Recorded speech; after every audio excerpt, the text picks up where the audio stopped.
క్రీస్తునందున్న ప్రియులకు ప్రేమతో వందనాలు తెలియజేయుచున్నాను. జూన్ నెల 21వ తేదీ 2026. ఈరోజు దేవుడు మనకు చేస్తున్న వాగ్దానం ఏమిటనగా, కీర్తనల గ్రంథము 56వ కీర్తన 9వ చరణం. నేను మొరపెట్టు దినమున నా శత్రువులు వెనుకకు తిరుగుదురు, దేవుడు నా పక్షమున నున్నాడని నాకు తెలియను. ఆమెన్.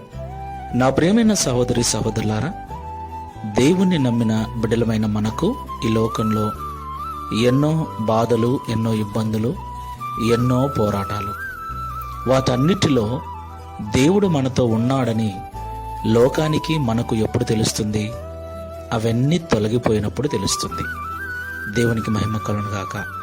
అవును ప్రియులారా, లోకములో ఉన్న మనుషులందరికీ ఎలాగైతే లోక సంబంధమైన శ్రమలు ఉంటాయో, క్రైస్తవులమైన మనకు కూడా తప్పకుండా శ్రమలు, నిందలు, అవమానములు, రోగములు, బాధలు మరీ ఎక్కువగా ఉంటాయని దేవుడే స్వయంగా చెప్పాడు.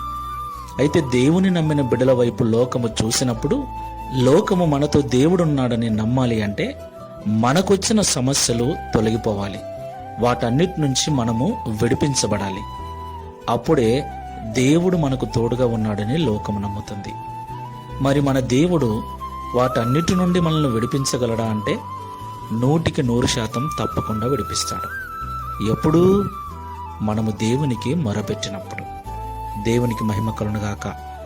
దావీదు భక్తుడు అంటున్నాడు, నేను మొరపెట్టు దినమున నా శత్రువులు వెనుకకు తిరుగుదురు, దేవుడు నా పక్షమున ఉన్నాడని నాకు తెలియను.